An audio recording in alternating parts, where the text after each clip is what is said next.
ಹೋಗಿದ್ದಾನೆ. ಕೆಲಸಕ್ಕೆ ಹೋಗಿರುವಲ್ಲ, ನನಗೆ ಆದಷ್ಟು ಬೇಗ ಯಾವ್ದಾರು ಒಂದು ಒಳ್ಳೆಯ ಕೆಲಸ ಸಿಕ್ಕು ನಮ್ಮ ಬಾಳು ನಗುನವಂತ ಇರುವಂತೆ ಆಶೀರ್ವಾದ ಮಾಡುತ್ತಾನೆ. ಆಶೀರ್ವಾದ ಮಾಡಿ.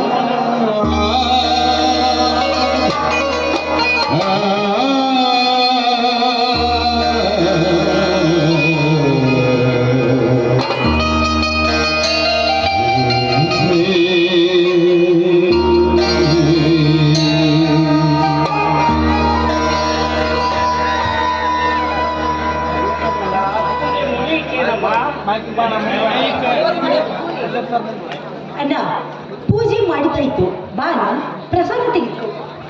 ಆಗಲಮ್ಮ, ದಿನ ದಿನ ನೀನು ಹೀಗೆ ಪೂಜೆ ಮಾಡುತ್ತಾ ಇರು, ನಾನು ಹೀಗೆ ಅಲೆದಾಡಿ ನಿನ್ನ ಪ್ರಸಾದವನ್ನು ಸೇವಿಸುತ್ತಾ ಇರುತ್ತೇನೆ. ದಿನ ಈ ದರಿದ್ರ ಕೊಡುತ್ತೀರಮ್ಮ. ಯಾಕಣ್ಣ, ಯಾಕೆ ಈ ರೀತಿ ಮಾತಾಡ್ತಾ ಇದೆಯಾ? ಇವತ್ತು ನೀನು ಮಾತಾಡ್ತಿರುವ ಈ ಮಾತನ್ನು ನೋಡಿದ್ರೆ ಇವತ್ತು ನಿನಗೆ ಯಾವ ಕೆಲಸ ಸಿಕ್ಕಿಲ್ಲ ಅಂತ ಕಾಣಿಸುತ್ತೆ. ಹೋಗ್ಲಿ ಬಿಡೋಣ, ಆ ಹಾಳಾದ ಕೆಲಸ ಯಾರಿಗೆ ಬೇಕು?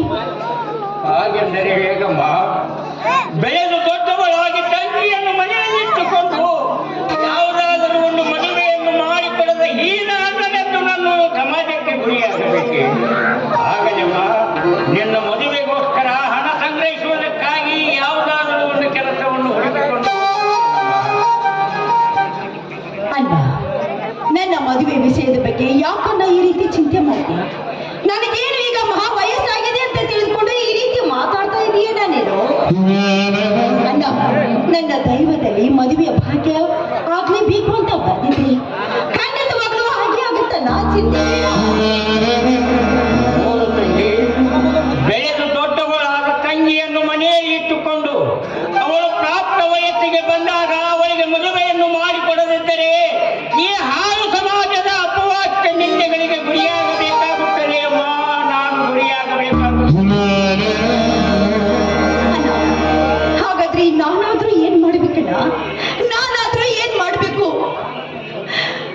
ಏನನ್ನು ನೋಡೋದಕ್ಕೆ ಮನೆಗೆ ಬರುತ್ತಾರೆ, ನಮ್ಮ ಕಡೆಯಿಂದ ವರದಕ್ಷಿಣೆಯನ್ನು ಕೊಡುವುದು ಆಗುವುದಿಲ್ಲ ಅಂತ ಹೇಳಿದರೆ ಅವರು ನಮ್ಮ ಮನೆಯಲ್ಲಿ ಕೂಡದೆ ಹಾಗೆ ಹೊರಟು ಹೋಗ್ಬಿಡ್ತಾರಲ್ಲ. ಆದ್ರೆ ಒಂದು ವೇಳೆ ಏನಾದ್ರೂ ಹೆಣ್ಣಿಗೆ ಮದುವೆ ಆದ್ರೆ ಅವರು ಆ ಹೆಣ್ಣನ್ನು ಅಷ್ಟೊಂದು ಚೆನ್ನಾಗಿ ನೋಡ್ತಾ ಇದ್ದಿಲ್ಲ. ಗಂಡು ಯಾವತ್ತಿದ್ರು ಹೆಣ್ಣಿನ ಮೇಲೆ ಸಂಶಯನ ಪಡ್ತಾನೆ ಇರ್ತಾನೆ. ಎಲ್ಲಾದ್ರೂ ಹೋದ್ರೂ ಕೂಡ ಅವಳ ಮೇಲೆ ಸಂಶಯ, ಅವಳ ಸೀಲದ ಬಗ್ಗೆ ಕೂಡ ಸಂಶಯ.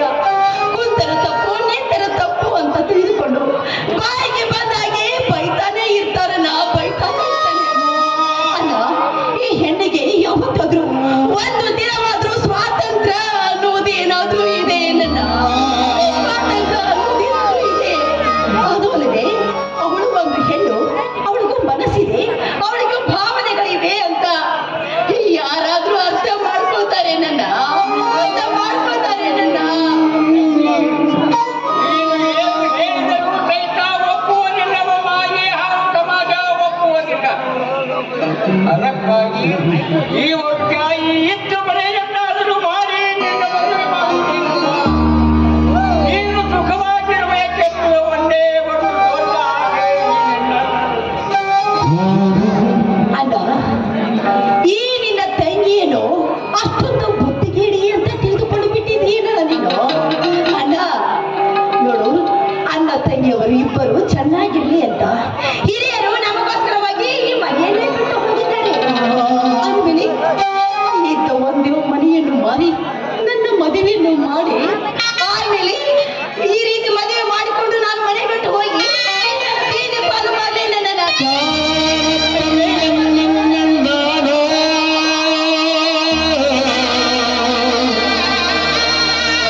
ನಾನೊಬ್ಬ ಗಂಡಸಮ್ಮ, ನಾನೊಬ್ಬ ಗಂಡಸು. ನೀನು ನಿನ್ನ ಗಂಡನ ಮನೆಯಲ್ಲಿ ಸುಖವಾಗಿರುವುದೇ ನನಗೆ ಸಂತೋಷವಮ್ಮ, ಸಂತೋಷ. ಹೇಗಾದರೂ ಮಾಡಿ ಜೀವನವನ್ನು ಸಾಗಿಸುತ್ತೇನಮ್ಮ, ಜೀವನ ಸಾಗಿಸುತ್ತೇನೆ. ಅದೆಲ್ಲ ಇರ್ಲಿ ಬಿಡೋಣ. ಅಲ್ಲ, ಇವತ್ತು ನಾನು ನಿನ್ನನ್ನು ಒಂದು ಮಾತು ಕೇಳಬೇಕು ಅಂತ ಮಾಡಿದ್ದೇನೆ, ನಡೆಸಿಕೊಡ್ತೀನಲ್ಲ? ಏನಮ್ಮ ತಂಗಿ? ನನ್ನ ತಂಗಿಯ ಮಾತನ್ನು ನಾನು ಕೇಳದೆ ಈ ಮನೆಯಲ್ಲಿ ನಿನ್ನ ಮಾತನ್ನು ಕೇಳಲು ಮತ್ತಾರಿದ್ದಾರಮ್ಮ. ಧಾರಾಳವಾಗಿ ಕೇಳು. ಅಲ್ಲ, ಹಾಗಾದ್ರೆ ನಾನು ಇನ್ನು ಮುಂದೆ ಯಾವುದಾದ್ರೂ 3-4 ಮನೆ ಕೆಲಸವನ್ನು ಸೇರಿ ನಾನು ಜೀವನ ಮಾಡಬೇಕು ಅಂತ ಮಾಡಿದ್ದೀನಿ.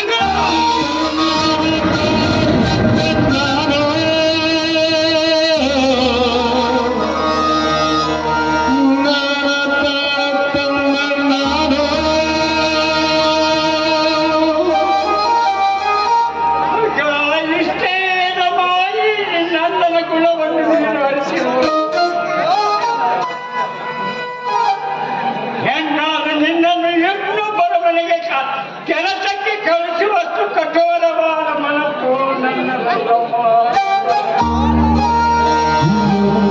ಅಲ್ಲ, ದುಡಿಯುವುದಕ್ಕೆ ಹೆಣ್ಣಾದ್ರೇನು ಗಂಡಾದ್ರೇನು ನಮ್ಮ ಬಾಳಿನಲ್ಲಿ ಬಡತನವೇ ಆವರಿಸಿ ಬಂದಿದೆ ಅಂದ ಮೇಲೆ ನಾವು ಏನಾದ್ರೂ ಮಾಡಿ ಯಾವುದಾದ್ರೂ ಕೆಲಸವನ್ನು ಮಾಡಿ ಹೊಟ್ಟೆಯನ್ನು ತುಂಬಿಸಿಕೊಳ್ಳೇಬೇಕಲ್ಲ. ನಾವು ಹೊಟ್ಟೆ ತುಂಬಿಸಿಕೊಳ್ಳೇಬೇಕು.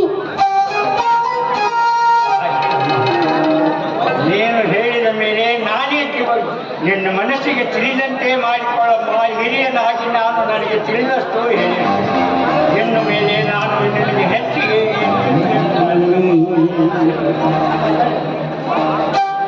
ಅಲ್ಲ, ಇವತ್ತೇನೋ ನೀನು ಕೆಲಸಕ್ಕೆ ಹೋಗ್ಬೇಡ ತಂಗಿ, ನೀನು ಮನೆಯಲ್ಲಿ ಕುಳಿತುಕೋ ಅಂತ ನೀನು ಹೇಳ್ತೀಯ. ಒಂದು ವೇಳೆ ನಾಳೆ ನಾನು ಮದುವೆಯಾಗಿ ಗಂಡನ ಮನೆಗೆ ಹೋದ್ಮೇಲೆ ಅಲ್ಲಿ ಕೆಲಸಕ್ಕೆ ಹೋಗುವಂತ ಪರಿಸ್ಥಿತಿ ಬಂದ್ರೆ ನೀನ್ ಏನ್ ಮಾಡ್ತೀಯಲ್ಲ, ನೀನ್ ಏನ್ ಮಾಡ್ತೀಯ? ಹೆಣ್ಣಾದವಳು ಏನೇ ಕಲಿತರು ಕೂಡ ಯಾವತ್ತಿದ್ರು ತವರ ಮನೆಯಲ್ಲಿ ಕಲಿಬೇಕಲ್ಲ, ತವರು ಮನೆಯಲ್ಲಿ ಕಲಿಬೇಕು. ಅದಕ್ಕೆ ಹಿರಿಯರು ಒಂದು ಮಾತನ್ನು ಹೇಳಿದ್ದಾರೆ, ತವರು ಮನೆಯೇ ಯಾವತ್ತಿದ್ರು ಒಂದು ಹೆಣ್ಣಿಗೆ ಪಾಠಶಾಲೆ ಅಂತ.